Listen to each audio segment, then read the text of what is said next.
Après les étapes de Saraya, de Kédougou, nous sommes arrivés à Tamba le lundi 11 février à 3 h du matin.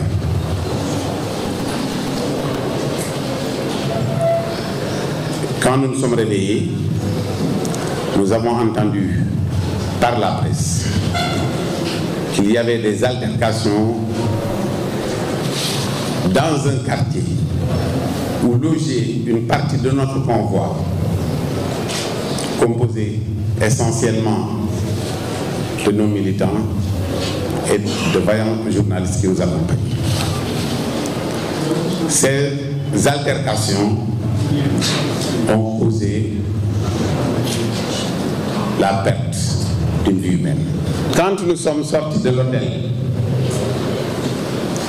pour poursuivre notre campagne qui devait nous conduire à Goudiri, à Kidira et à Bakel, nous avons vu beaucoup de jeunes venir nous attaquer à l'hôtel. En bon républicain, nous avons pris la précaution d'aller alerter la gendarmerie et les forces de police. D'ailleurs, nous sommes passés voir premièrement la gendarmerie. Ils nous ont dit que nous sommes en ville et que la compétence est du ressort de la police. Nous sommes allés voir la police qui nous ont demandé de faire bouger notre cortège jusqu'au milieu d'un pont et nous ont demandé d'arrêter le cortège. Nous pensions qu'ils étaient là pour nous protéger.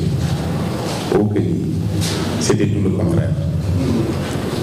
Ils ont barré le cortège pendant plus d'1 heure, jusqu'à ce que le commissaire vienne me voir pour me dire: écoutez, M. Sall, j'ai fait exprès de barrer votre cortège parce qu'il me faut connaître la composition de la délégation et éventuellement entendre certains éléments de votre cadre rapproché. Comme s'il voulait inciter les jeunes à s'approcher de nous, ce qui a été d'ailleurs le cas. Donc nous nous sommes rendus compte de part et d'autre de notre cortège qu'il y avait beaucoup de jeunes qui venaient de la gauche et beaucoup de jeunes qui venaient de la droite et ont commencé à nous jeter des pierres. On était plus d'une vingtaine de voitures. Nous ne pouvions pas avancer. La seule solution qui s'imposait à nous, pour ne pas être totalement exterminés, parce que finalement c'est ce qu'ils cherchaient, c'était de faire marche arrière, de faire demi-tour et de continuer notre trajet. Quand nous avions commencé à faire demi-tour, les pierres pleuvaient. À la sortie de Tambacounda, à notre grand étonnement, nous avons vu un pick-up de couleur blanche décharger beaucoup de jeunes, accompagné d'une centaine de Jakarta, pour la plupart de couleur jaune. Ce sont ces mêmes jeunes, et peut-être avec tant d'autres d'ailleurs, qui étaient à côté du chemin de fer, ont continué à nous jeter des pierres. Le bilan est extrêmement lourd. Une dizaine de voitures caillassées. 4 voitures totalement calcinées. Ils ont mis de l'essence et à l'intérieur de ces voitures se trouvaient, dans certaines voitures se trouvaient certains de vos confrères, des journalistes. Ils ont mis de l'essence et ils ont brûlé ces 4 voitures. Donc 4 voitures calcinées, plusieurs blessés de tous les côtés. Une personne a été mortellement heurtée. Je profite de cette occasion pour dire que n'eût été la bravoure de nos agents de sécurité, nous serions tous morts. Ils ont été extrêmement braves au risque de leur vie. Nous n'avions aucune protection.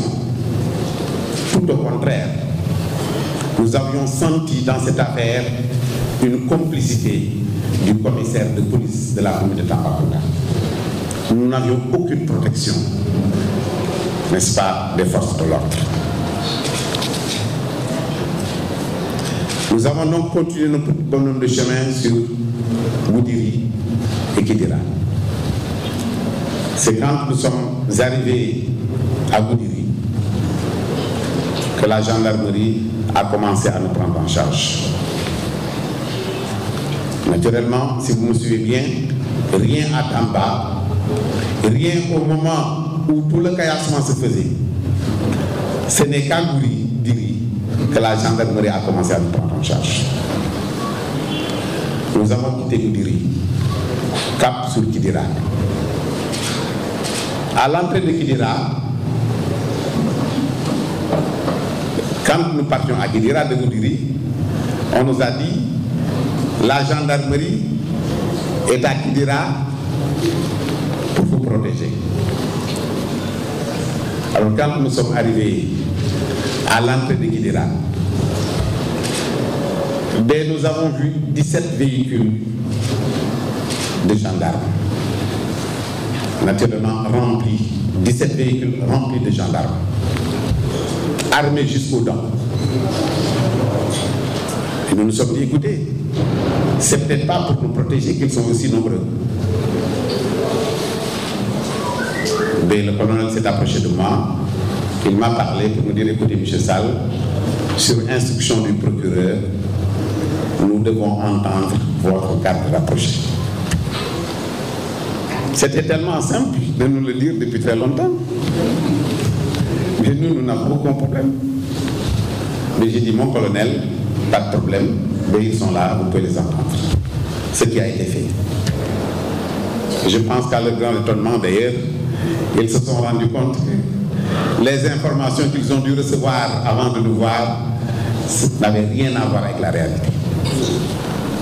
Ils ont trouvé un cortège calme, serein, très décontracté. C'est après cela qu'ils ont pris 23 éléments de ma garde rapprochée qu'ils ont amenés à Tamba pour munitions. Entre-temps d'ailleurs, j'ai entendu par la presse le candidat Macky Sall dire que ce sont les forces du PUR qui ont été à l'origine de ce qui s'est passé à Tamba. Je me demande d'ailleurs de ce qu'il fait de sa responsabilité comme responsable de l'exécutif. Peut-il être président de la République? Peut-il être président de la République et s'occuper en même temps de la justice et s'occuper en même temps du législatif, comme il a d'ailleurs l'habitude de le faire? Quand un dossier est en instruction de la justice, je pense que tout le monde doit s'abstenir de parler, y compris lui.